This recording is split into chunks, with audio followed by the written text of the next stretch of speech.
All right, guys, we are back. I am still trying to eat, as you can see. I just had Mexican food. It was pretty good, actually. But more importantly, I have Michael Barber back from QHY462c.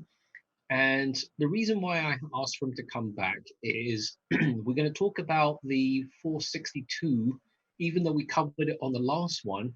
But Chris, who will be on next, is going to be showing you the results from the 642. Now, we know that this camera has been incredibly popular, so getting one has been pretty tricky. But Mike actually has an announcement, so this will be a first here in the US on the 462. And for those of you who are interested, we have a very limited supply right now.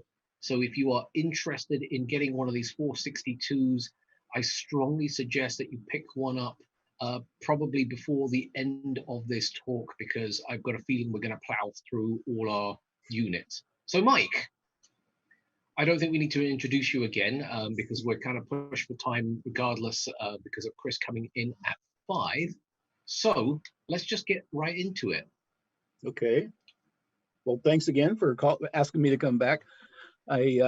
When we first talked about this, I just did kind of a brief intro on the 462 because I thought Chris would take right over. But if we've got a little bit of time, I can show you, for those who didn't see the last presentation, I can describe the 462 in kind of quicker detail and explain how it comes configured in a standard kit. And now we've got a new expanded kit that we're going to start offering on Monday, and I can explain what's in it as well before Chris comes on.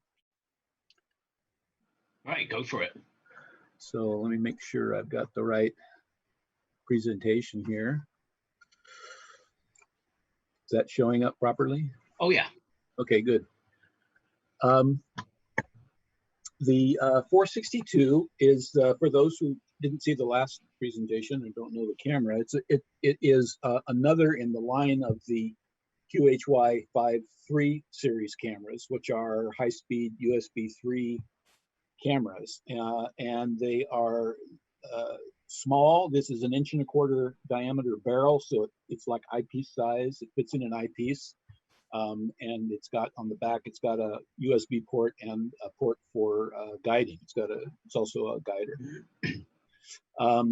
This camera, the 462, is new. It's the latest version. It's kind of the latest version of what was the 290C. And by latest, I mean it's got a sensor in it that has the same architecture pixel-wise, same number of pixels, same pixel size, same size chip as the 290, but this one's back illuminated and it's got enhanced infrared capability. So it makes it quite a bit more sensitive than the 290. It's a Sony Exmor R Starvis CMOS sensor, and what that means is that Exmor means that it's got the Sony's technique for noise reduction and parallel LEDs that speed up the download rate. R means it's back illuminated. Starvis is Sony's trade name for starlight visibility, which means if you use it as like a security camera, it can see by starlight. It's very, very sensitive. And that also means naturally that you can see stars with it. So it works actually as a very nice nighttime camera to look at the sky, in addition to doing high resolution planetary imaging. This is a 6th generation chip. It's the latest, very latest chip, brand new chip. Has all the improvements of generations 1 through 5, plus this extra high IR sensitivity.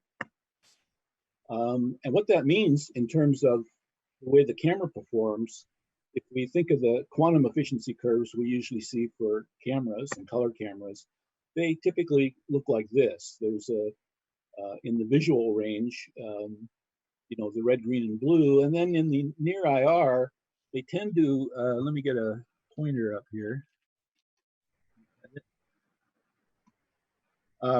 They normally color cameras and monochrome cameras for that matter tend to have a curve that up after it gets past around 700 nanometers goes pretty much straight down to 1,000. I mean, they bend a little bit, but it kind of goes in this direction till they get down to 1,000 nanometers, and then it's pretty close to zero or a few percent QE.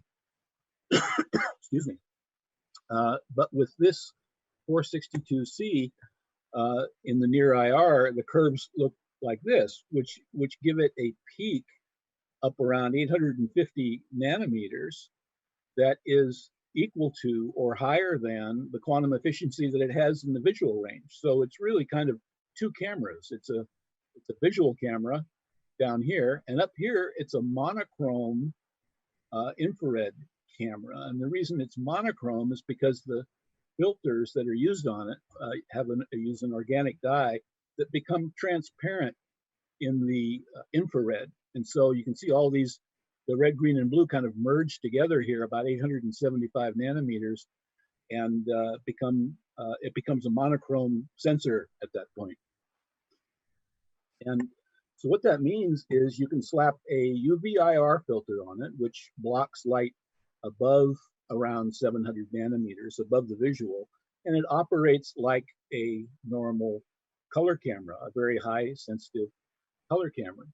Or you can put this IR blocker on it, and it comes with an IR 850 filter, which blocks everything below 850, but passes all this monochrome near infrared light and operates like a monochrome infrared camera up here. Excuse me. If you're a planetary imager, you might be interested, especially for Jupiter and Saturn, in the methane band. And methane filters are often used to capture a certain kind of detail on these gas giant planets. And the methane filter tends to sit right here, right where it's got very high QE in the near IR. So it operates as a highly sensitive methane camera in that case. The other thing this camera has that's new on the 6th generation chip is what Sony calls super high conversion gain. Now, they've had high conversion gain on their sensors for a little while, but the super high conversion creates a high gain that has extraordinarily low read noise. When the camera switches from low gain to high gain, which it does, you can see right here very clearly, it drops down from a read noise of, in the 2s to a 1 electron of read noise. And as you increase the gain, it gets much lower until it's maybe half an electron. Fine time to get a frog in my throat. Yeah, I've got the same thing right now because I just finished eating. Since I've interrupted you, quick question. Are the QE curves with or without the protective window? The protective window is transparent. And so I don't think it will affect these curves much, maybe, a few percent. Yeah, so just in general, cameras that have these protective windows, depending on which camera it is, generally have no coatings. So it's just 100%, well, 99.9% light transmission, we'll call it. Now you passed a frog onto my throat. Well, you're welcome to it. Some color cameras put a window that blocks the near IR, because you don't, in a plain vanilla, so to speak, color camera, you don't want the IR light because it will screw up the color balance. And Yep. So typically you put a blocking filter on it in order to get rid of this IR, because then you have good RGB color balance. And some color cameras will use a window that has IR blocking on the window, as well as anti-reflection coating. So it'll have an IR blocking coating. This one does not have the IR blocking. It's got a window that has anti-reflection only, but no IR blocking. Right. So yeah, every camera is going to differ. You just have to look up from the specification side of things. I see Adam still watching our stream, even though he was just on it. Planets would be fine, but for deep sky, wouldn't airglow dominate by using one of these cameras?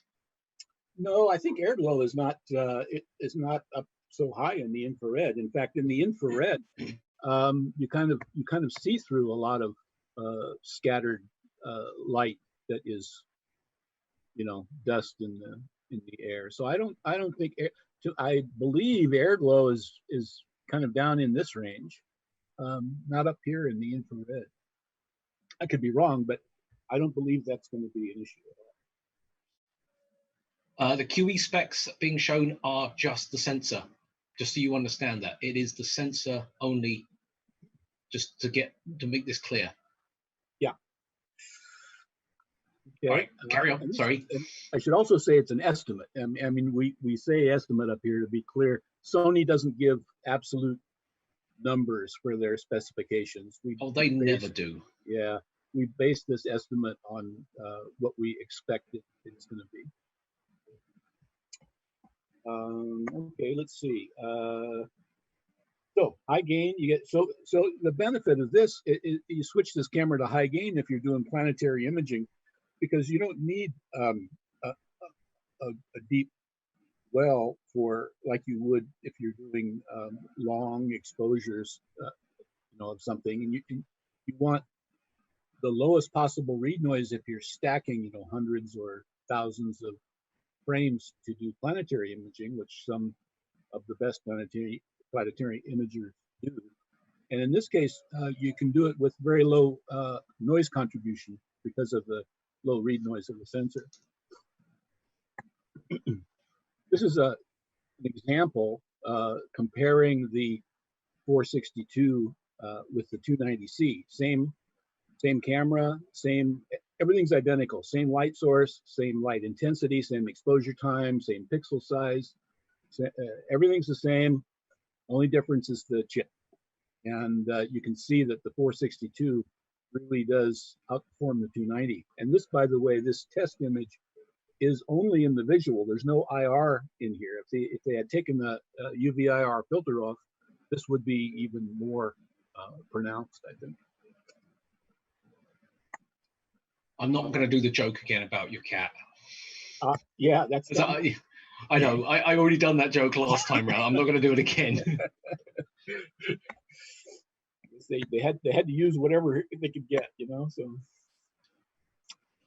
some key specs. It's 2.9 micron pixels. It's 1920 by 1080 resolution. Read noise we've already talked about, from 2.6 at low gain, which is the worst case, to half an electron at high gain. That's just incredible. QE is probably in the 80 to 90% range. We don't know exactly where until we actually measure it. But also, not just in the visual, but in the near IR. And it does 135 frames per second, full frame, full resolution, and higher rates if you do a selected region of interest, a smaller portion of the frame. Fits in an 1.25" eyepiece holder and only weighs 3 ounces. So the camera, the standard QHY462 comes with a few extra accessories that the other 5.3 series cameras don't include. It comes with a USB cable, which is typical for all of them. This is a Type B USB 3 cable, which means that this connector is this style, and it's a very solid connection. I'm very impressed with the Type B connectors because they're very difficult to pull out accidentally. So it's almost like a locking connector. It goes in quite a ways, and it's a very solid connection. So it's a really good choice, I think. It comes with a guiding cable, so it can be used as a guider. It comes with a C-mount adapter that screws onto the front of the 1.25". And it comes with that you learned in our last video, the focus lock ring. You can slide this over the barrel of the camera, and when you find a good focal point, if you're using it in an off-axis guider or something where you don't want to change the focus of the telescope when you take the camera in and out, you can put this ring on, and if you have to slide the camera in and out of the draw tube a little bit to get it to focus perfectly. Then you just lock this focus ring down, and that's focus for this camera on that device. Now you can take it out, put it in, and it'll just drop right in and be in focus the next time you put it back in, which is very handy. The 462 comes with the standard accessories, comes with a UV IR filter for taking RGB images in visible light. Also comes with a IR 850, which passes the infrared light above 850 nanometers, so you can use it as an IR camera. And this is the standard setup that comes with every camera, and the price for this system, as you see it, is $299.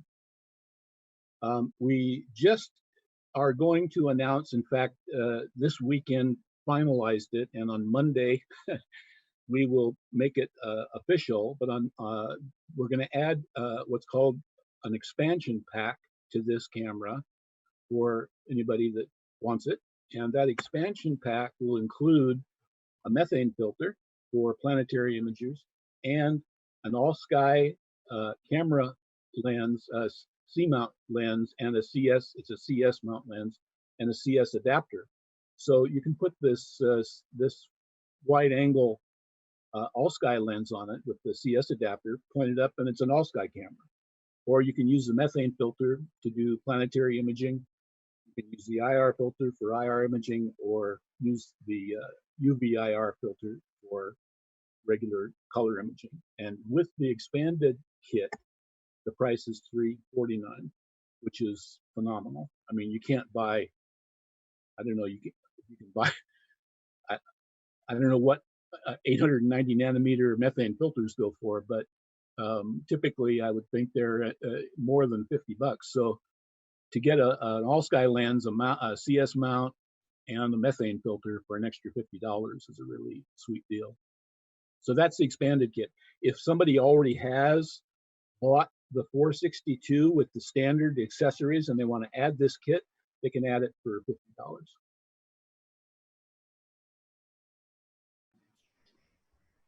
Sorry about that. That was Chris calling. That's all right.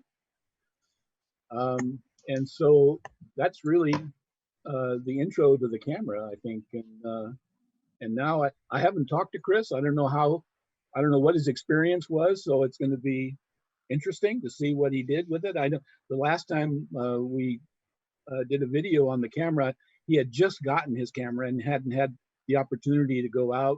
Yes, the day we went live, he got his camera the day before, so he didn't get a chance to play with it, but they've had nothing but bad weather. So he does have data. He did show me this, so I knew that we had a presentation to give. He's kind of running around like a lunatic right now because that's what Chris does. Okay. So I'm going to wait for him to, hold on. Send me.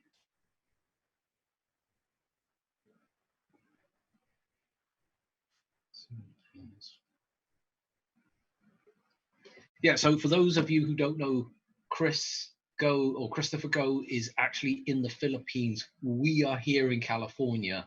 So we are literally reaching out onto the other side of the planet, which is kind of crazy in so many respects.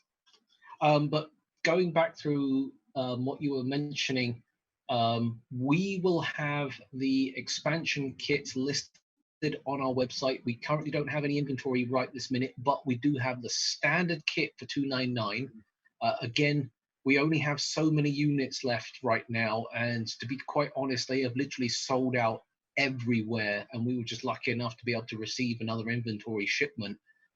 So just to put this in perspective, so many people are used to using a 224, a 290, in some cases a 178, and even other cameras that uses the Aptiva chip. This camera is going to be, or is the planetary camera. It will essentially replace all other cameras when it comes down to planetary, just so you guys understand that, because it does so much more than the other cameras can do, and it's all within one package.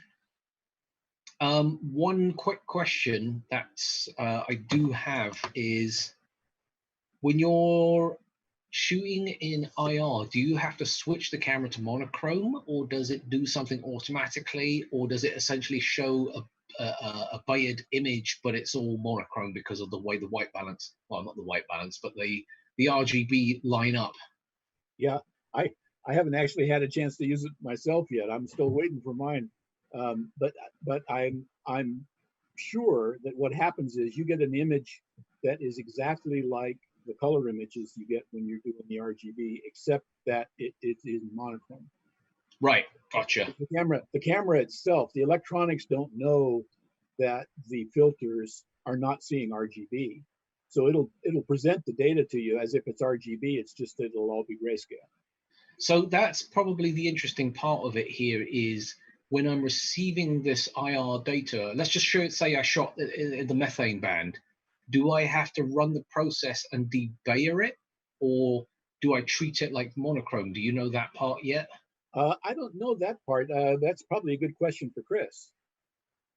I don't know if he's played with that part yet either. I mean, here's the sad part of it. Between myself and Mike, we haven't had a chance to touch one of these cameras, Yeah. just purely because I couldn't keep them in the store long enough to be able to get my hands on one, because we can't just go, contrary to belief, I can't just go willy-nilly and opening things up and playing with them in the store.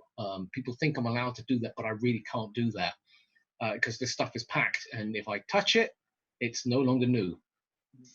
So just keep that in mind. Yeah, I can't believe if I would think that one of the first things he would test would be methane, but you know, I mean, I wasn't there with him, so I don't know. But I've only seen a color image that he's produced so far. okay. I haven't spoken to Chris. I mean, I don't talk to him on a religious basis or anything like that because of the time difference. But from what I know, he has got data because he did show me something that is one-shot color. So I know that it works. What has he done for the near IR stuff? I have no clue.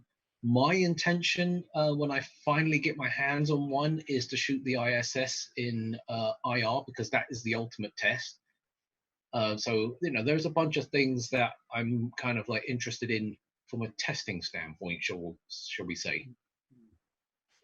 But I believe there are customers out there, and I'm sure you can track some of these guys down through the forums and stuff like that. People do have their cameras, and some people have been utilizing them. So I think, but like I said, this camera is going to be the be all and end all when it comes to planetary imaging. So if you guys are getting into it, thinking about replacing a camera, I would strongly suggest that you consider the 462, especially for the fact that it comes with so many things that you would have to buy as an additional extra normally that comes with the kit. So for $299, not only are you going to get the UV IR filter, but you also get the IR 850 pass filter.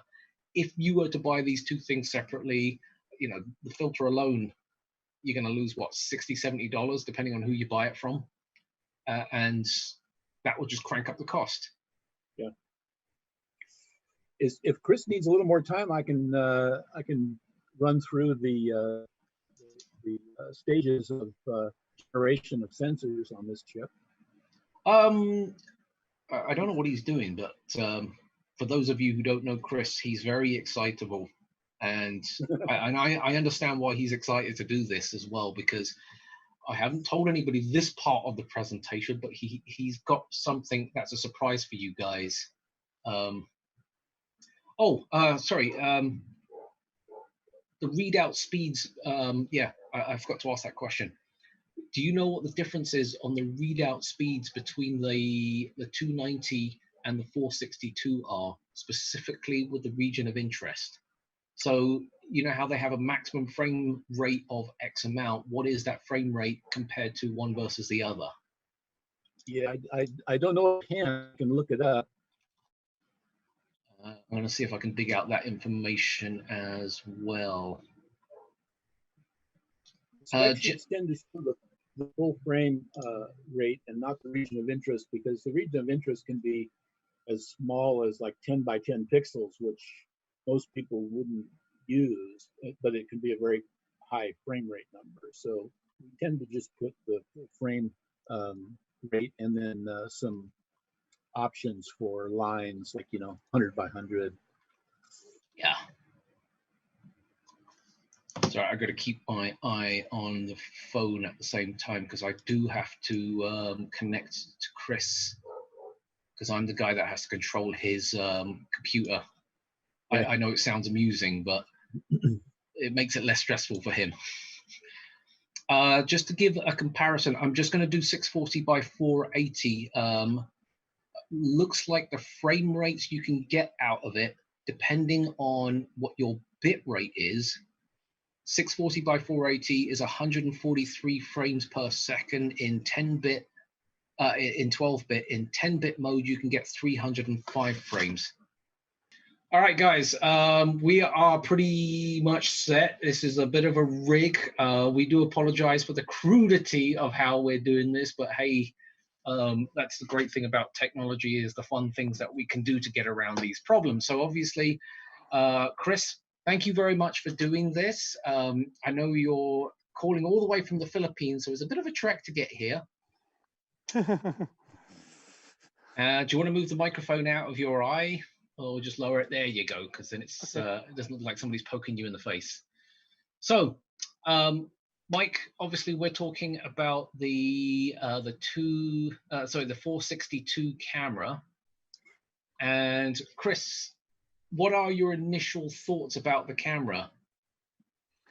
Well, I have the camera here with me, and I was able to test it, and it's actually a pretty good camera. Well, personally, the only problem it has is it's a color cam. But for those of you who are looking for a color camera, this is probably the best color planetary cam available. It has two advantages. First, it has very high QE compared to the previous model, which is the 290. And not only that, the QE at the IR range, the near IR, that's 600 to 600 nanometers to one micron.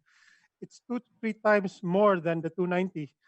So when you're imaging with a methane band or IR or even 1 micron, this is the camera to have.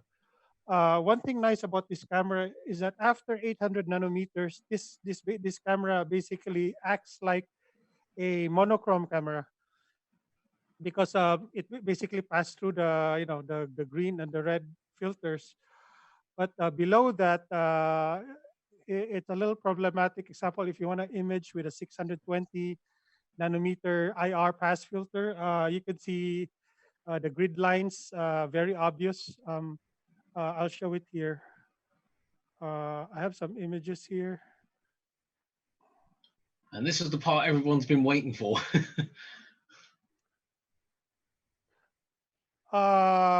Wait, what's this? I think this is it.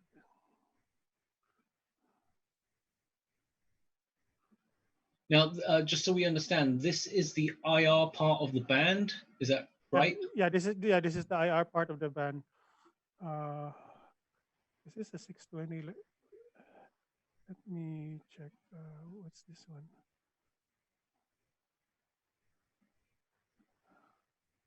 Well, I'm glad you know what the difference is because they all look the same to me. Well, that's a video file. I forgot which is which now. Oh, have you shot the methane band yet? Out of interest. Oh yeah, I have. The methane band. This thing is this camera is crazy in the methane band. Wait a sec. Oh yeah, sorry. Oh, this is the IR. And this is the color. Wait a sec. Where's the IR? We were just on it. The stuff ending with IR. No, I had 2 IRs here. 2 sets of IR. This is the methane band. Oh yeah, this is it. This is it. This is the. It's called UV here, but. Oh, okay. You can see the Bayer patterns. Yes. Yeah, and we above 800 nanometers. This camera just acts like a an ordinary camera. It acts like a monochrome camera. For the luminance, it's actually not that bad. This is the luminance image that I got. Well, as with any color camera, it looks a little pale. Hmm. Uh, it's unlike when you do an actual RGB where you get that rich color. Some people say you have to adjust the saturation to get the color, but this image was taken without a what you call this atmospheric dispersion. Right. So what I did was I just actually realigned the G and the B, Right. and I think when I took this image, Jupiter was around probably 40 degrees below 50, so on the upper 40s. So well, it's possible with even without the atmospheric dispersion, but I believe if you use an atmospheric dispersion, the image would be much better than this one. Right. So Do you need to for run, Mike? Yeah, did you hear that? Yeah, I did. I just got a I've knock got- on the door and Dad, dinner's ready. So, hi, Chris. Hi Mike. Sorry, I got to bail out on you so soon, but I'll watch this out when I come back. I'll watch the video of it on YouTube. Oh, yeah, I'm glad totally. you got a chance to use it, and thanks Simon for having me on, and I'll see you guys later. Excellent. All right. Have a good dinner, Mike. Okay. Okay, Mike, save some for me. Okay. Yeah. Wait, it's breakfast time for you. All right, Mike. I'll see you soon. All right. Bye. Now, So- yeah. Did you have the methane image there? I didn't get a chance to look at that. That's the part that I'm really interested in as well. No, I'll show you first the methane video, which is really astounding. Where was that? Yeah, this is one of the videos of the methane ban. Now, this might not look much, but one thing you'll notice is the background. Notice the background; it's totally black. Yeah. And normally, when you're doing methane ban, this thing is full of hot pixels. This is the amazing thing of this camera, because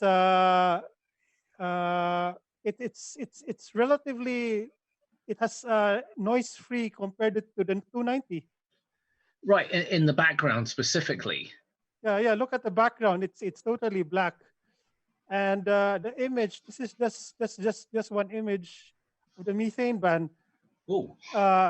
It's far better than the 290, because the 290 this would all be grain. It's a lot smoother with this camera, even with just one image. To get this image with the 290, you need at least two or three captures. Well, Right. this is just one. And if you do, right now I'm doing 3 captures for the methane band. Right. And yeah, this is the result. It's Now, very is this smooth. 1x1 or is this 2x2 binning? It's 2x2 binning. Okay. So the difference between this camera, example for the 290, I was using 1/6 of a second exposure. That's about 6 frames per second, and a gain of around 450 to 460, depending on transparency. Sometimes 480 to 500. Right. For this camera, I was using 1/12 of a second exposure time, and a gain of only 360. Right. So it's a lot less. A lot less. So you need less. You need less data to capture. It takes me for the 290 10 to 12 minutes to get a full set. Just to get one image of the methane band. For this camera, it only takes me about 4 minutes. Huh. So it saves me a lot of time. So honestly, I cannot wait for the monochrome version of this camera. I don't know if they're going to do a monochrome version of that camera. I think Sony might have one soon. I really don't know. But right now, even with this one, the resolution of the methane band is far better than the 290. This camera is just incredible. And those of you who are planning to image Venus at 1 micron, this is the camera to have. Did you do the methane band without binning out of interest? It's a bit dim. No, one problem with methane band is it's a narrow band filter. Not only is it the QE is lower compared to the RGB. I think the QE is around 70% for this camera. Right. The absolute QE compared to the 290, which was probably around 30 to 40%. The problem with the methane band filter is the band pass. It's only 60 nanometers, so it's very narrow. So you really have to do binning to get something meaningful with this Right. camera. Which is not uncommon anyway. I mean, a lot of people, when they're just grabbing color data, sometimes I tell people to cheat, just go 2x bin to get your color data, but worry about your luminance to get the actual data itself. Yeah, that's very true. One thing though, I'm working with Dr. Q to get an adapter so that this will be attached. This can be attached. But if you're looking for an adapter, one thing about this camera, it doesn't use the C mount. It actually has a 1.25 inch filter adapter. Mhm. The screw size is around the same as the 1.25 inch filter. So for those of you who want to adapt it, and before, I think most of the cameras available, like those from the older cameras, they use the C mount. This doesn't have the C mount, unfortunately. One thing excellent about this camera, it comes with 2 filters included in the price. It comes with an IR pass, 850 nanometer IR pass, which is I'll show you the image. Oh, we saw it. We've already seen pictures. Oh, you're talking about actual data. Sorry. Oh, shut up. So this is a 850 nanometer. Wait, hold on. This is in IR. Yeah, this is IR. Good God. This is very deep IR. Normally, with the 290, it's difficult to get this. Yeah, I have to do binning for this one at 850 nanometers and above. But this one was just one by one, and you can see a lot of details there. And I know everyone's going to ask me this. Which scope is this that you were using? The C14. Good God. With or without a Barlow? Yeah. This is of course with a Barlow. Okay. Just so you guys would know that. So 2x. Did you have a 2x or a 3x? I don't remember. This is actually an astrophysics Barcon. So this is a variable Barlow. I think this is working at 2.5, probably 2.5 times. Oh, okay, 2.5. Yeah. So basically, this is a setup for this camera. This is just my test setup because hopefully once this comes in a monochrome, things will be it'll be my main camera. But right now for the color, the problem with this camera is I get really better resolution with color than the monochrome. Yeah, of course. But if you have an ADC and for beginners, I would always recommend a color cam because it's much easier to use. Then this is the way to go. This is the final process color image, which isn't really that bad. And what's this a combination of? Is this the methane? This is luminance. Oh, just luminance only. Yeah. Holy. Yeah. So it's I think Jupiter was around 45 degrees, and if you compare with a monochrome, this is a monochrome camera. You can see the difference. It's much. It's pretty close, though. I got to admit. It's pretty close, but wait. Let's close some of these because I get confused. What is this? Yeah.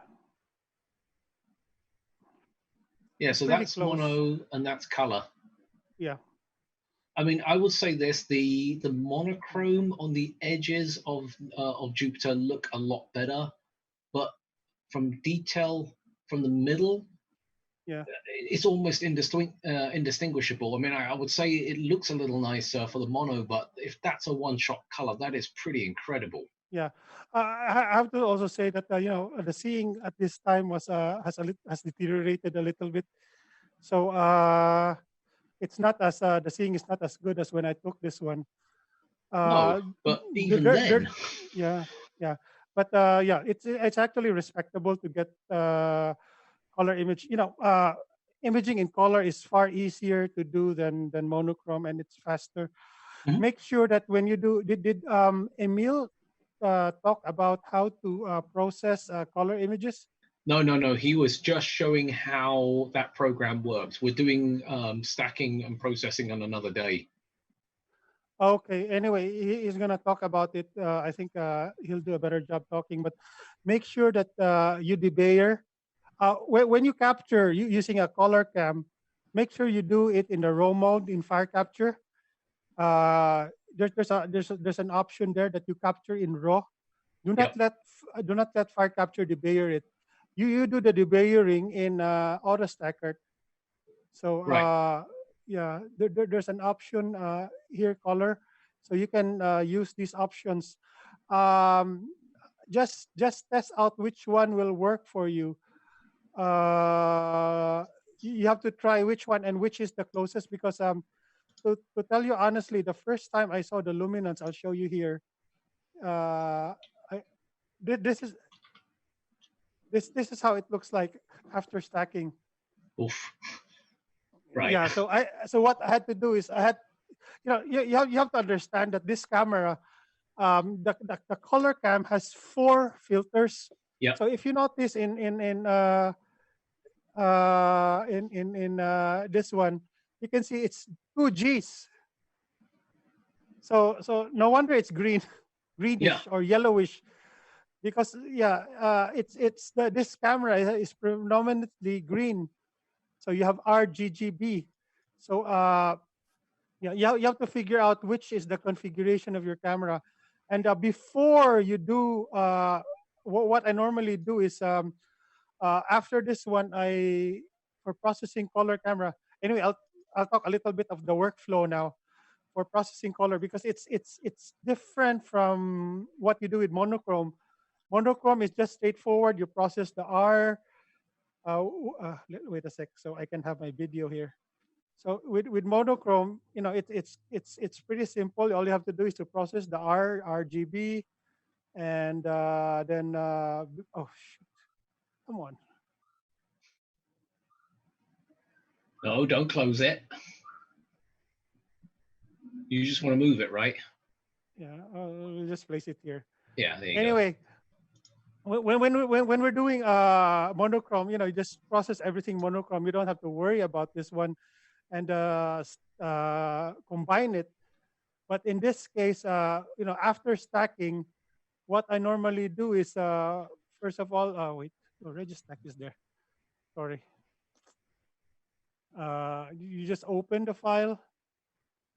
In this case, where was that? The luminance. Okay.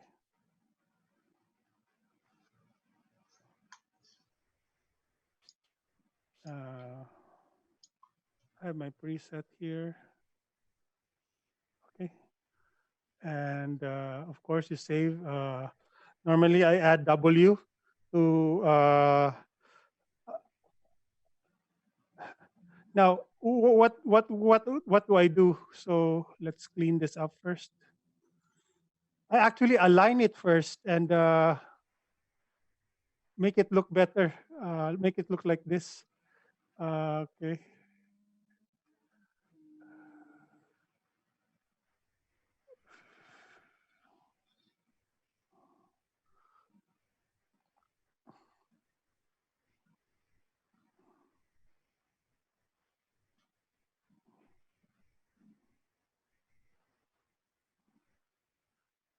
Okay. So I'm just opening the file. So where was that? Luminance. Here it is. So this is what it looks like. So what I do first is you go to channels. You'll notice The green is very bright, the blue is black, so I try to bring up the blue a little bit with levels. And red a little bit.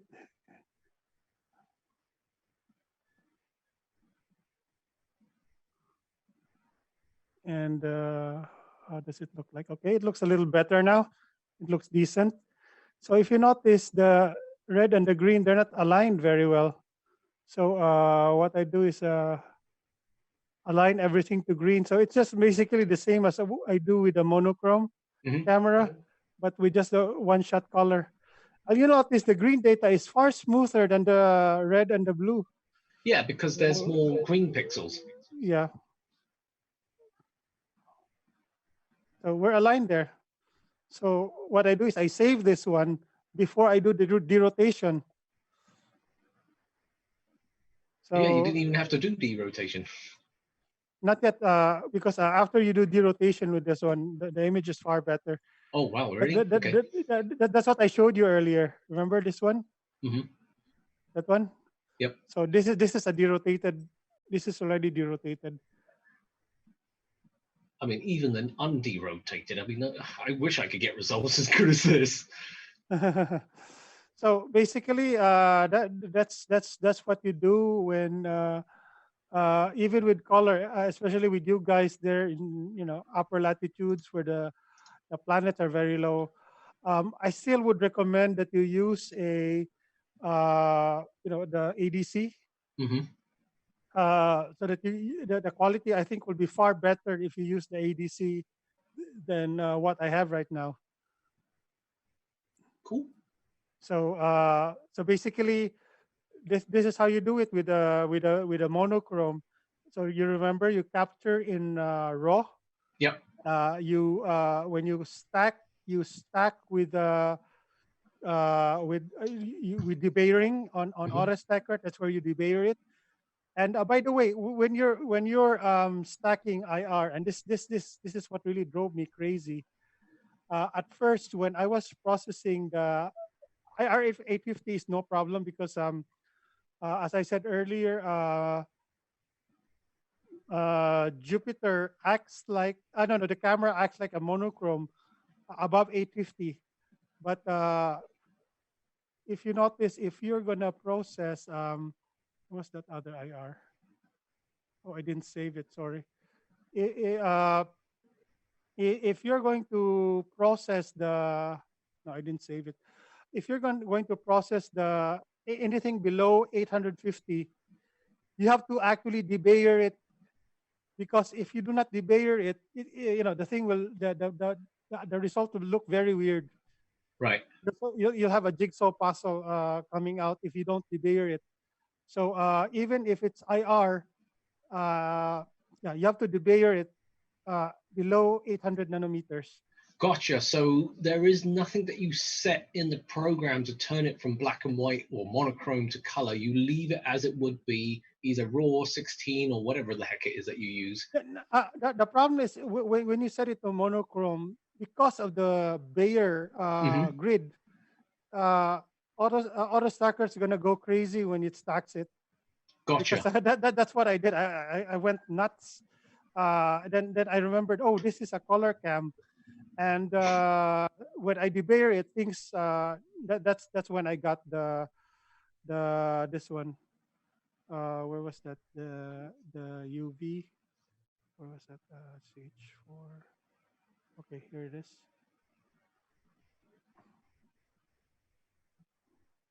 This is how it looks like before we apply Registax, but this is how it looks after. Right. You can see the grids there. Oh yeah, I see them all. Yeah. And that's coming from the fact that it hasn't been debayered. No, that has already been debayered. Oh, it has been. Yeah, but remember, at 630, this was a 620 or 630 nanometer filter. It's predominantly the red filter that's taking over. The QE of the green and the blue at that wavelength is only around probably 5 to 10%. Right. Yeah.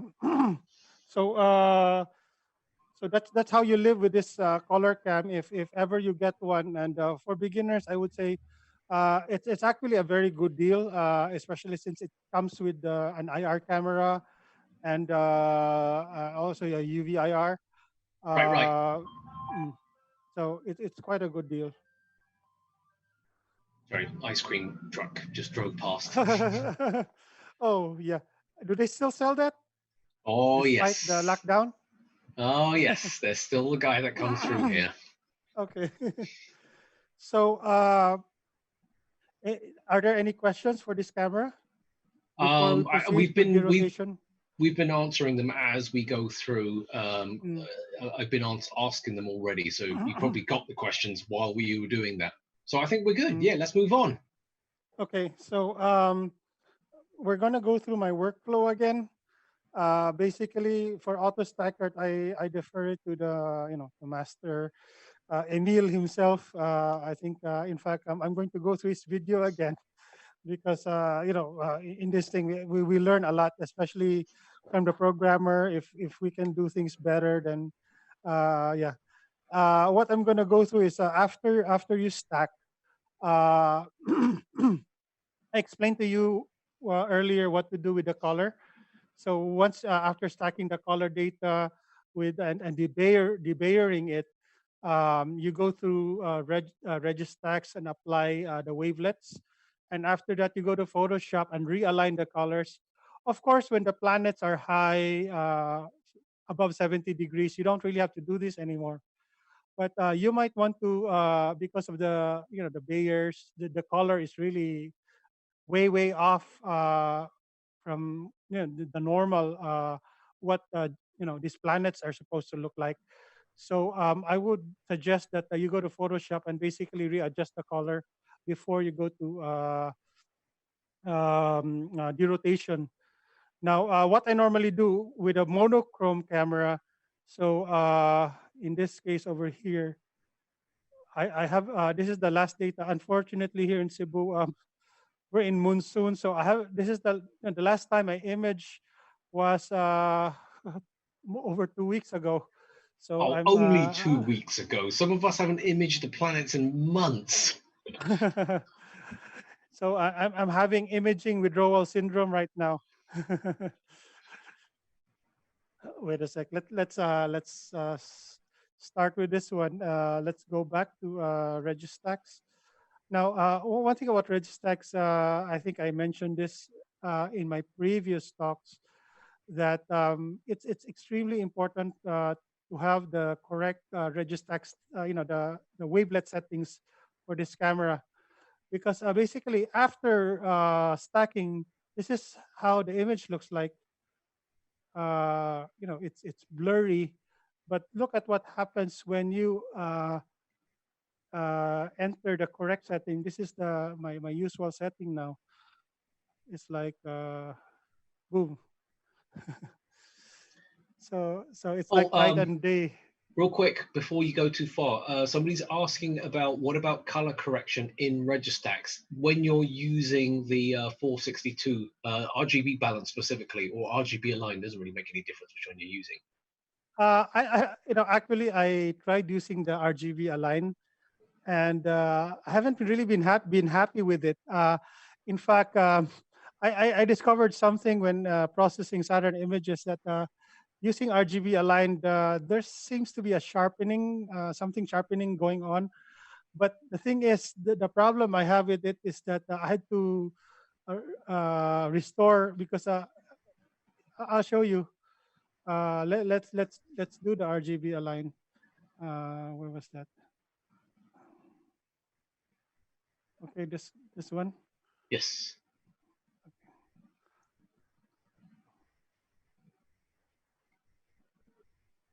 So we're going to go through the RGB Align, and we're going to have a look at the RGB balance as well, how it doesn't really work as well. Yeah, RGB balance. Let's see if it works. See? Oof, Jesus. So Yeah, it doesn't really work. And even this one, when you go to let's save this first. Let's say this is a test. When you go to Photoshop,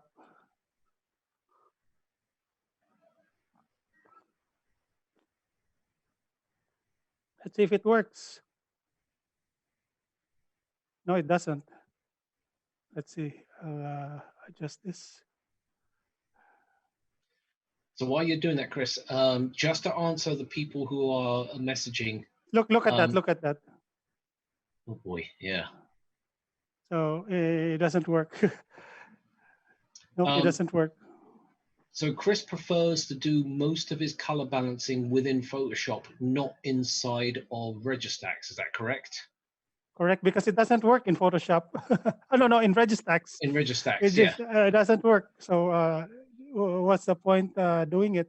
As I said, color balance. I mean, even if you did it manually, I mean, obviously the auto balance is just going to do some weird thing, which makes the background very blue. But the point, sorry, the point being here is the Photoshop has more control when it comes down to doing that particular slider when you're using a color image like this. So even I don't use the RGB balance within Registax. I tend to go into Photoshop because it has way more control when it comes down to it. All right. Let's carry on with the monochrome thing now. Okay, so let's move on. Let's move off from this now. So basically, the first thing I do with my workflow after stacking, basically, well, I apply wavelets and basically save. And what I normally do is, add W so that I don't get confused. So this is the wavelet applied, and do it with all the image. Then what I do is I do the Rgb Align in Photoshop. Again, it's for some people it's a bit crude, but it works for me. And it takes a little longer because it's not automated. Okay, so what we normally do is once you're in Photoshop, you convert everything to grayscale. Then everything. This has already been converted to grayscale. This is RGB, so I convert it to grayscale. Then what you go here, there's layers, there's channels. From channels, you go here, there's a menu, merge channels. Then you go RGB. Okay. There you go.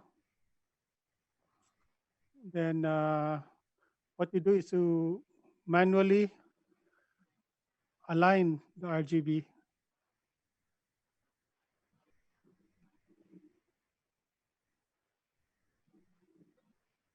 Now, again, so you guys at home understand this, this is Chris's workflow. Everybody does everything differently. You've got to bear in mind, Chris has been doing this his way for such a long time. It's the results that work for him. So again, he's perfected it at the end of the day. If it doesn't work for you, then, obviously whichever the method works for you, that's what you would do. But I actually invite a lot of you to use his method. It does actually make a lot of sense. Yeah, different imagers have different way in processing. There's really nothing right and wrong about this.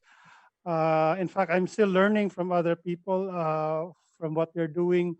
There's no such thing as, oh, you're the best on this, and basically don't need to learn anymore.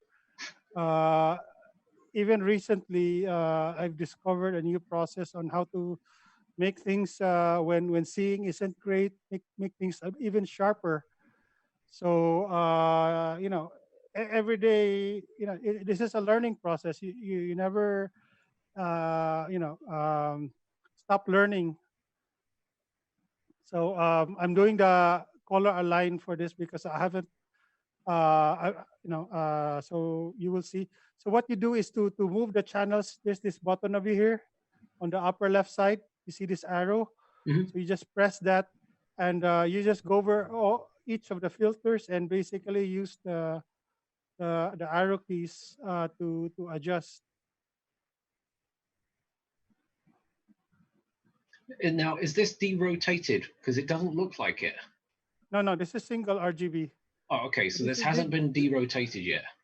So what we're doing, we're just doing the third part. The first is stacking. The second is applying the wavelets. Yep. And this one is the RGB combined. Right. So we're going to do 3 sets of this one. So the final set is this one. Now for this one, I think the seeing was around 7 to 8. It wasn't perfect.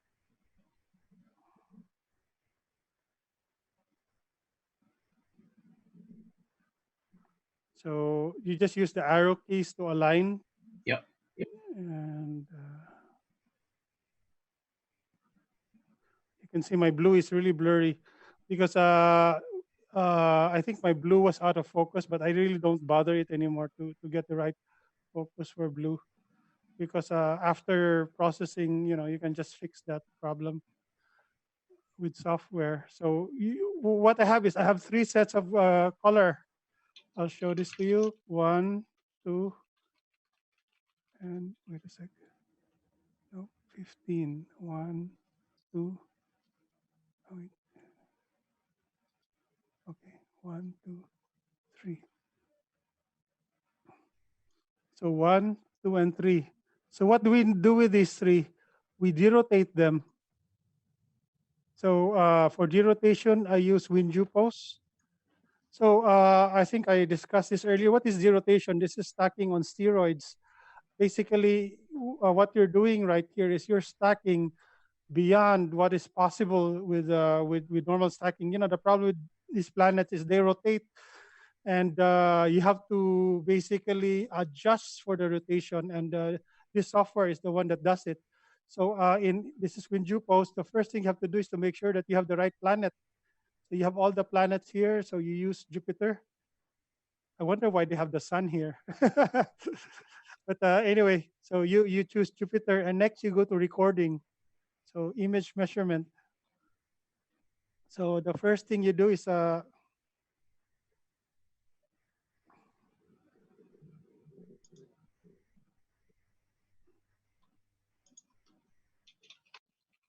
you open the color image. Where was that? 7, okay, 20, okay.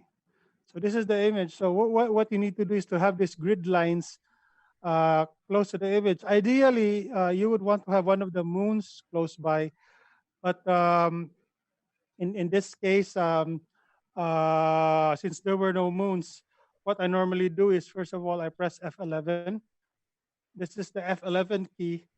And yeah, you get something like this. And you just, with the grid lines, the horizontal grid lines, you just check, whether it's aligned.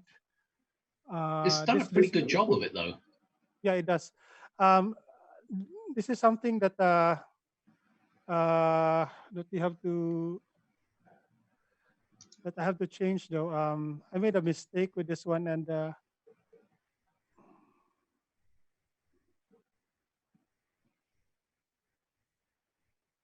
wait a sec, because I was having problems with this one.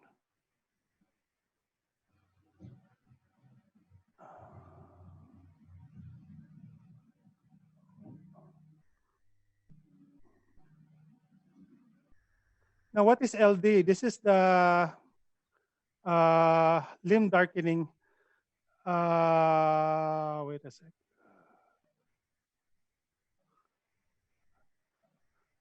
The problem with this one is sometimes when you do derotation, one of the edges become very bright. This is an artifact. So what you do is you do an LD compensation. What I normally do is I used to use 65, but some imagers told me that having a value close to around 90 would be better. So we'll just use that. So after you save, so what you get is an image measurement file. So you do this with all the 3 images that we just processed. Let's see. It's 90, okay. You don't need to change anything. You actually only have to save. And the third one, because more or less the settings are the same. Oh, wait. So what did I miss? 10, 14, oh, okay. This one, 12. Okay. So you have the 3 image measurement files. Everybody got it so far? So then we go to derotation. You go to Tools, Derotate Images. Then you choose the 3 of the LD values there. And yeah, everything's set. North up. If yes. So carry on doing that. So a lot of people are asking, is it better to do individual red, green, blue, as in red channel derotation and then recombine it? Or is the method that you're using where you've already done the RGB combining, then derotation? What's the reasoning behind why you're doing it one way versus the other? The reason is because I'll show you. Let me compile this first. Okay. Then I'll show you why. Yeah, everybody asks that question. In fact, last time we did this talk, they asked exactly the same question, and I know why people ask this all the time. But yeah, Chris is going to explain why we do it in this way. You can actually do that. Really, you can actually do that. Wait a sec. Let me compile it. But it's just more work. Why is that? I'll show you. So this is the derotated image. Okay, let's do everything manually. Okay, let's do the R. Where was that? 20. Okay, R. Wait.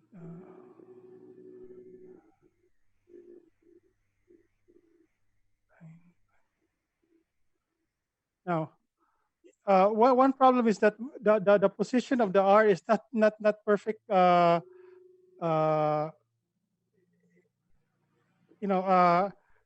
a sec.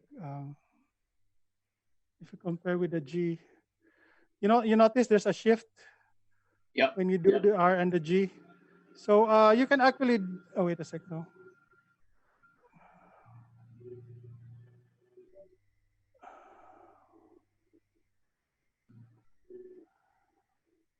See, so you have to realign everything. So I see what. You can do it, but it's a lot more work. And the problem is that when you're doing monochrome and you press F11, this is what happens. So you have to do things manually. So it's just faster. You cannot use F11 for monochrome. And okay, that's the red. Let's try the blue. If you do F11 here, it's different.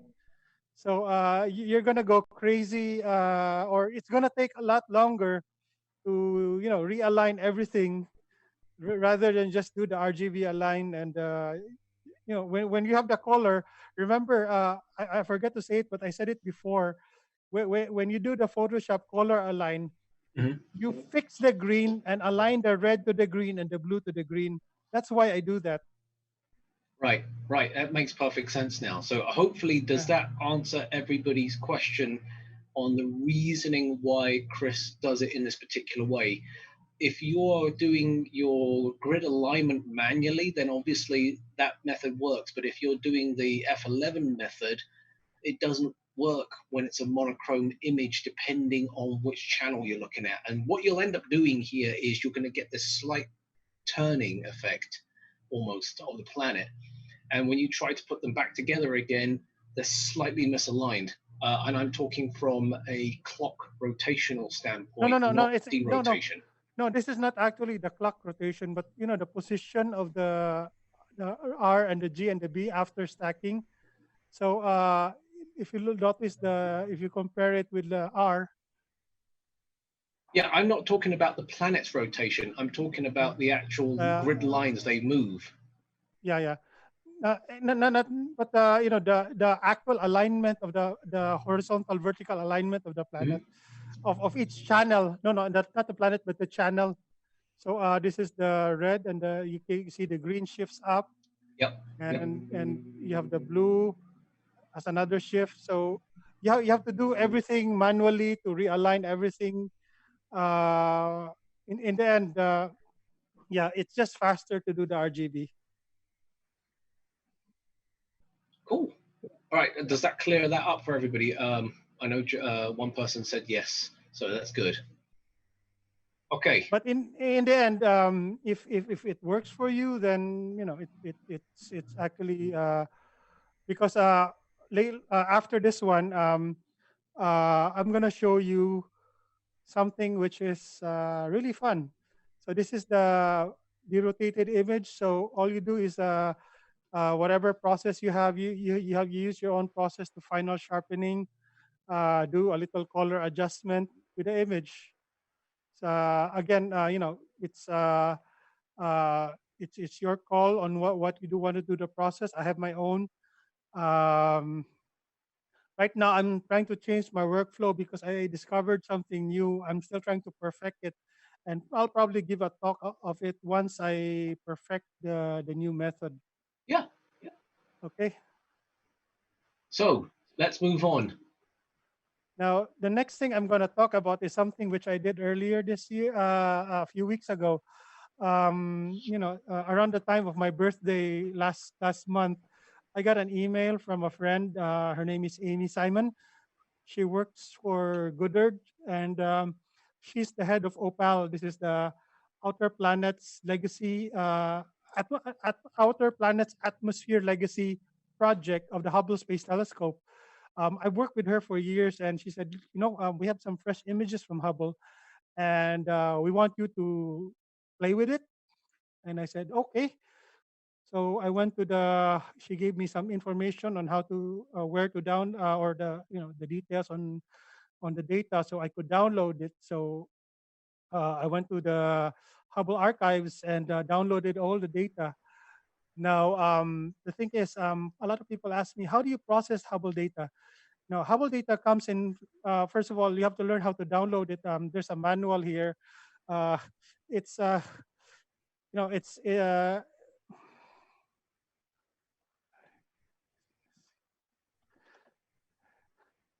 the Jeez, only how do you remember this problem, stuff? the only problem with this is that these guys are so old school. You need to understand FTP protocols and everything. Uh, these are some information on how you download the. Uh, so it's I don't have time to discuss this here, but you can basically read through some of the instructions here. It's quite it takes time. It took it the first time I did this. I've been doing this for the last 14 years. So I got the hang of it, but every year they change the way on how you download the data. But with patience, you can basically go through it. So just read the instructions here. Yeah, it's quite. Sometimes it can go over your head. But at any rate, so what you do? Okay, you get the data. So what does the data look like? So we go here. Hubble. Okay, 2020. So so you get for each the first thing you have to do is when you go to the portal, you have to download. This is basically the data. Uh, why is this data important? It's because everything is detailed here. What you have here is first of all, you have the filter use, the file name, the time, the exposure time, and the time they captured it. Again, why do we need the time? Because of wind pulse. You know, one thing about Hubble, to get a set of RGB, it takes 8 minutes to do that. To remember, Hubble doesn't have the fastest 820 core CPU.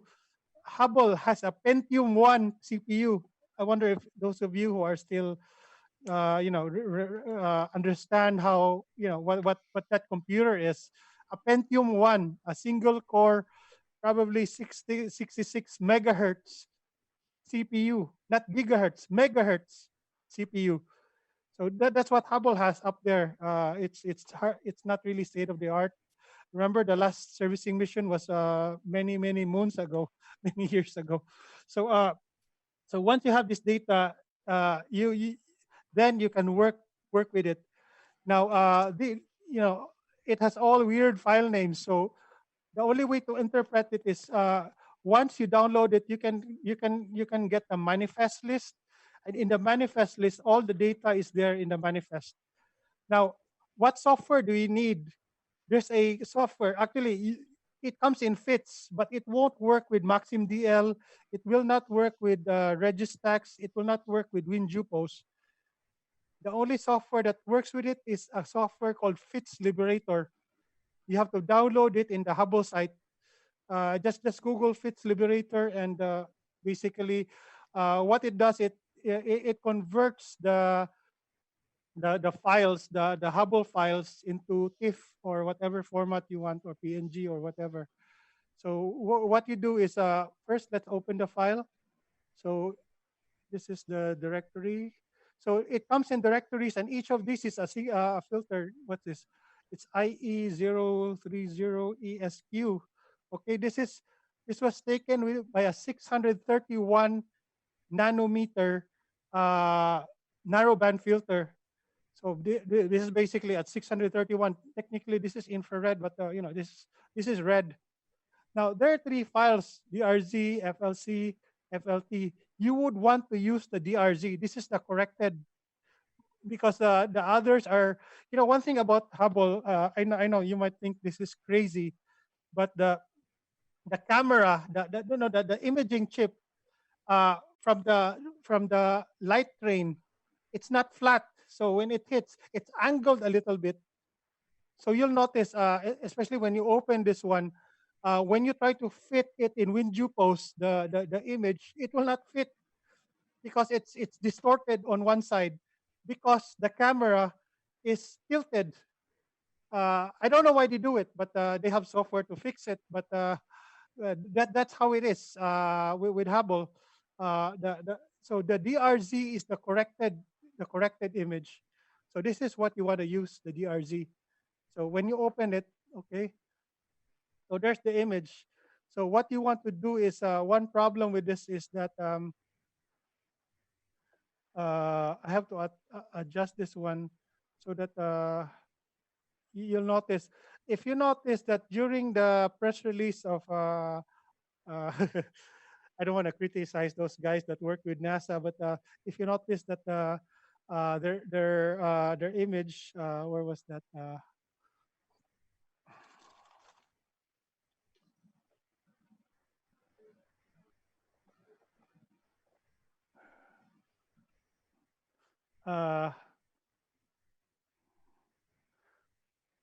Come on.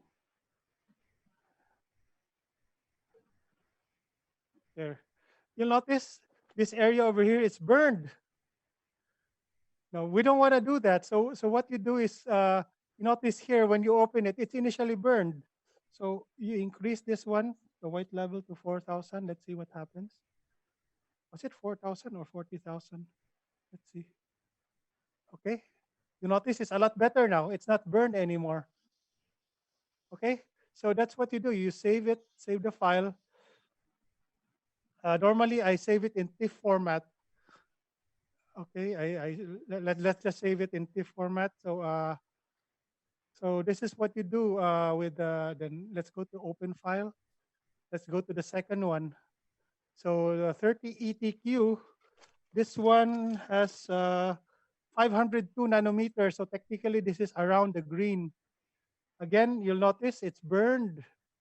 So let's set this to 0. This one I would put it around, probably around, let's see, 2,500. Let's see what happens. So it's still a little burn. Let's go to 3,000. Okay, okay, that's much better. It's dim, but we can have Photoshop fix it later on. You save it. Actually, I'm just showing you how to process this one, but later on, I'm gonna talk about how to really do this one, because okay, this one UEUQ.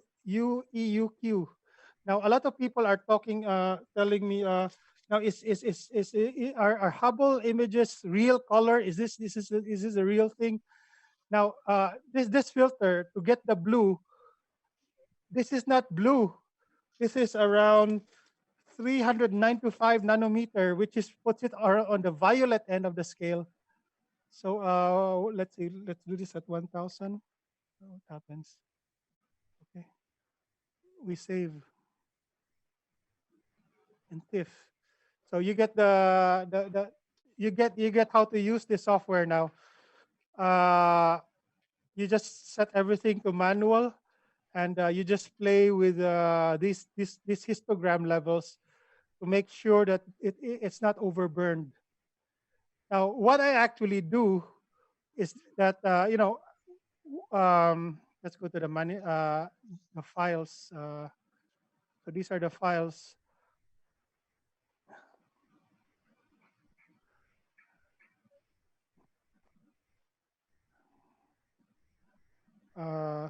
You save them into the actual folder. Now I copy everything because you'll notice, especially when you look at this one.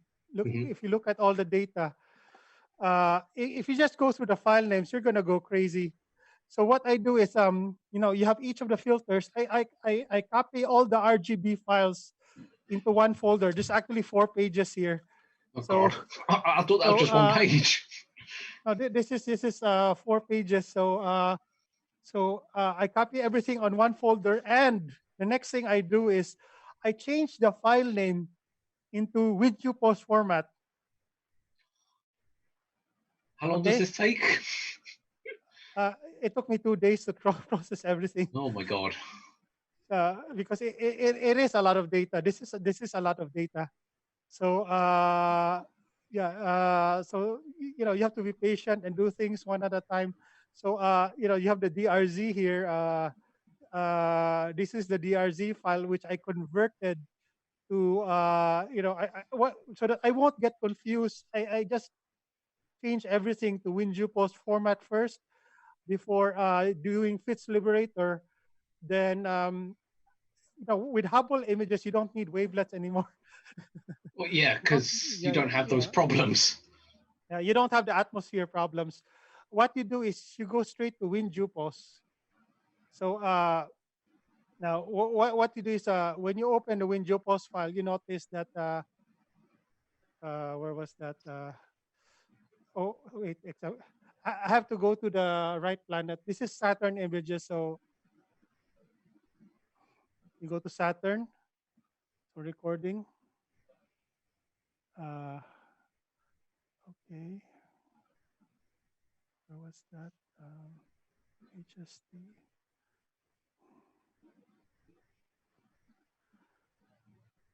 Now you have to be patient with Hubble, because one problem with Hubble is that first of all, you cannot do F11 with Saturn. So where was that image?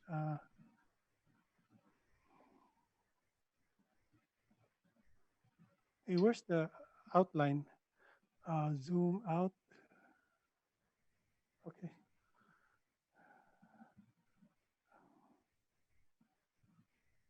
You have to do things manually. And while you're doing that, I just noticed something very interesting is in the Cassini division. I don't know if that's a hot pixel or if it's a shepherd moon. Hot pixels. Oh, okay. I was just going to say, so that would have been really cool if they were picking up the a shepherd moon inside of the Cassini division. You can't do that with Hubble. It's too, Saturn is too far away. Oh. It looks too good to be true. I was looking at it. No, there are actually a lot of hot pixels. Some of these are moons, but most of these dots are hot pixels. And if there are moons, WinJupos would show you. Okay, so remember before that you said that we have to do our in processing Hubble image, you have to actually do that. Okay, you have to do everything manually. And one thing about Hubble, remember, it's not on a polar aligned telescope. You're actually moving on a moving telescope. So sometimes the position of the RGB, even the rotation of the each of the channels might not be the same. For when you move channels, yeah, more or less this is it. So you save this measurement just as you do here on Earth when you're doing imaging. Then you do the G. This is what I did. This might look simple, but it took me a lot of time to process all these. So R, G, and B. So I got everything aligned here. But if you notice, when you change, let's say to this image over here, the grids no longer align. So you have to basically um, do everything manually. Now, what you do after you do the image measurement, now you do derotate RGB. This is different from here on Earth because we can capture RGB in, let's say, 2 minutes, 3 minutes, no problem. But with Hubble, you have a moving telescope, and it takes at 8 minutes. If you notice the times here, look at the time. Was taken at 1915. The G was 1919, and the B was 1923. A total of 3 minutes. No, 8 minutes. So it takes a long time. So you need to derotate each of the frames. So you get the red channel. So you get the R, the G, and you get the B. And yeah, basically what I do is image info. I just place C over here. Okay. Well, anyway, so compile.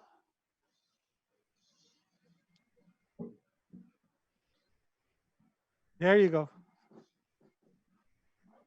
So there you have it, the Hubble image.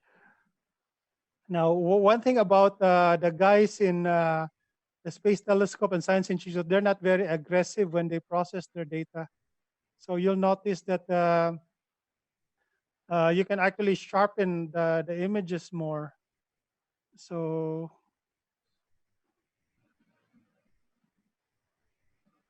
there you go. Where was the color? Okay. So you can see if you compare their press release over here. So this is basically, I think, the same image. So what I normally do is I do some color correction because I think the blue is too much. This is not actually blue. Remember, this is actually violet. And so I do my usual processing.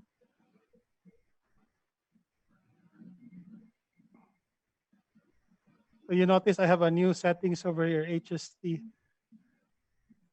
Okay. And I'll show you a little magic here.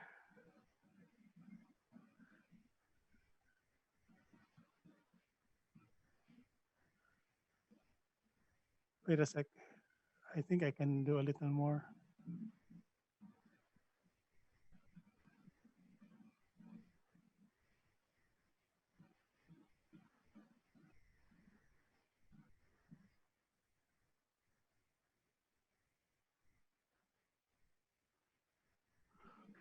You can see all the data there.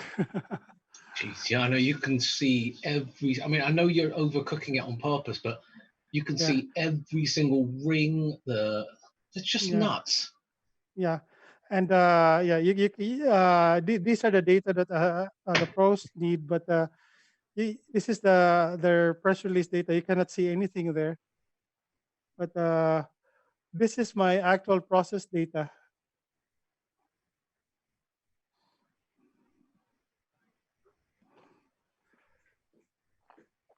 It's just So so you can, crazy. yeah. So yeah, my images are nothing compared to Hubble. Sometimes after processing Hubble images and I go back to mine, it's like, oh man, my images are horrible. Well, But we've got the atmosphere to deal with. I mean, there's nothing we yeah, can really yeah, do about that. yeah. But yeah, the Hubble. I know some people would say, Hubble is a waste of money. Uh, we might be able to get better images here. No, you can't get any. You can't get better than this, except for Cassini probably. But I mean, Hubble even is the, really incredible. I mean, the detail on the rings on the C D band. There's the E band there. I mean, it's just crazy. Yeah, it is. It is. It's just fantastic. So yeah, that's how you process Hubble data. It took me to do everything at least 2+ days, 3 days to compile everything, just to figure out the file names, uh, and process each of the data. So yeah, it takes a lot of patience. Oh There's yeah, no definitely. shortcut here. Yeah. Cool. All right. I think that Any almost, questions? yeah. If you guys have any questions, feel free to fire them off now. Can you tell us a bit more about your sharpening process? I'll talk about it some other time, not now yet. I'm still Yeah. perfecting it right now. Oh yeah, And that's I know right.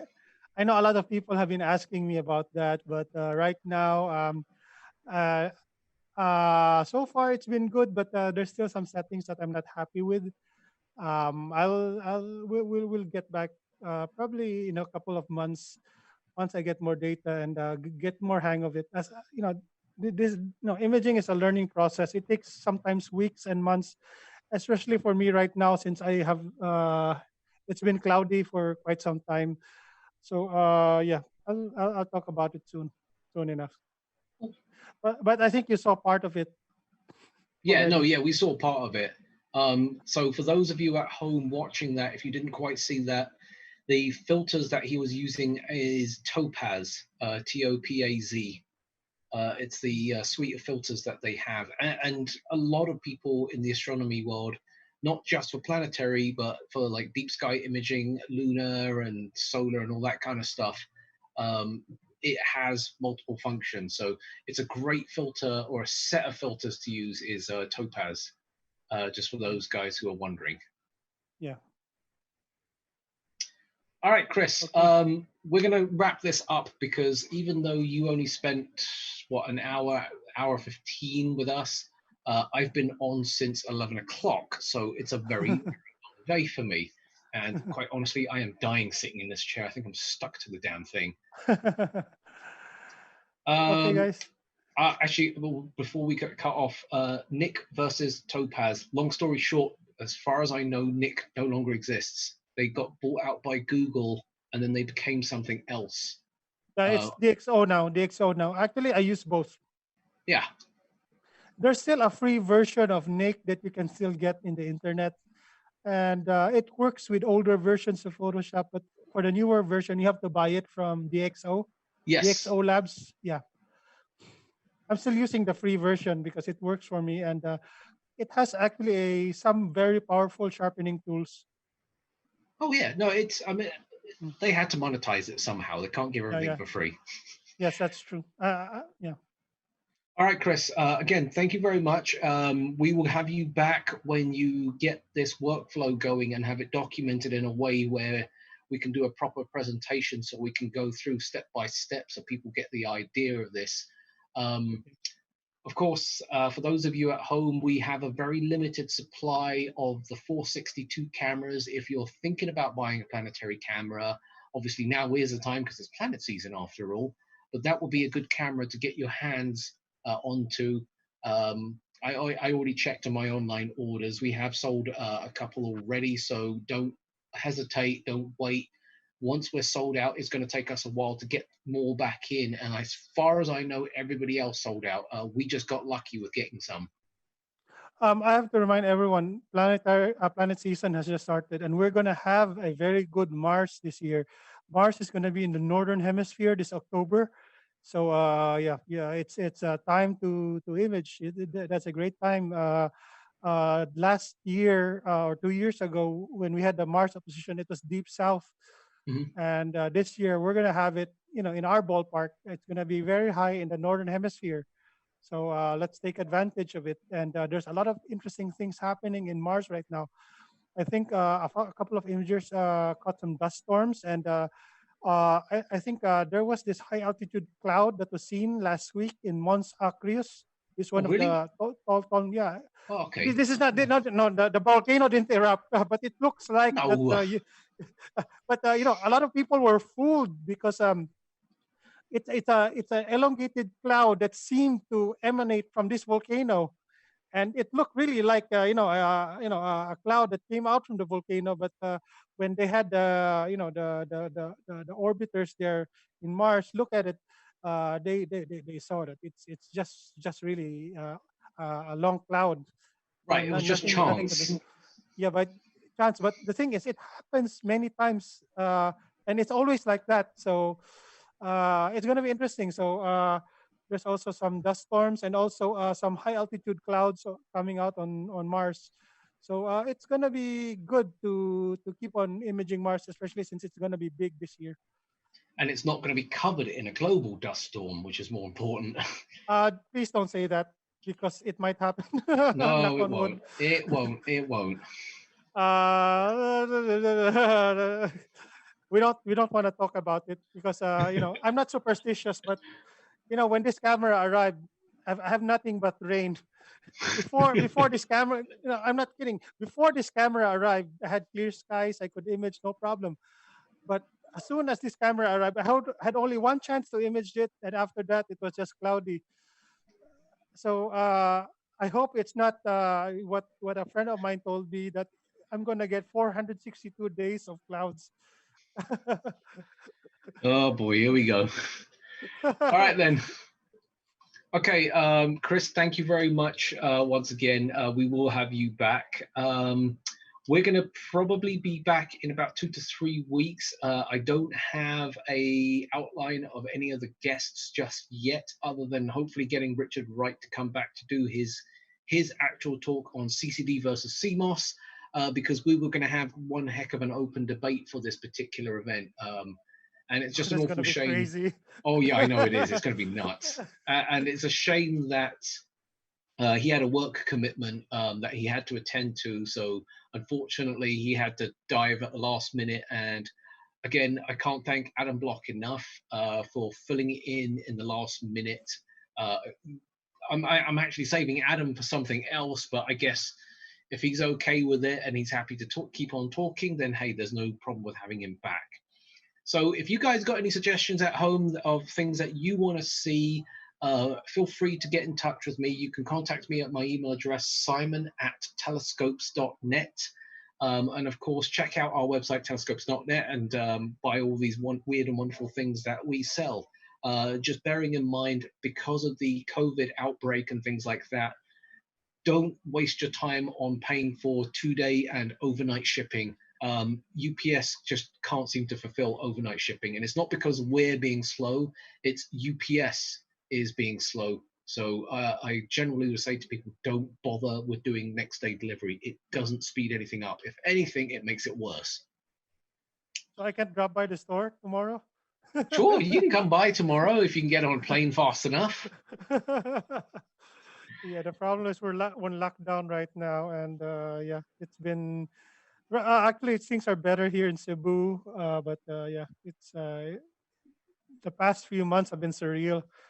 Yeah, it's been very, very, very strange for us too. I think majority of people during the lockdown have been stuck at home. For myself, I've still been going to the store because we still have orders that we had to fill. And now I've switched things up. I now work from home. So I'm kind of stuck at home again, but I still go out. I can't sit at home for too long. I'll go crazy. Okay, guys. All right then, Chris. Thank you very much. We will see you soon, hopefully. And for you guys watching online, make sure you like and subscribe so you know when the next one's coming up. And obviously check out all the emails and the website that we have, that we promote this as much as we can. So we will see you soon, hopefully. All right, till the next time.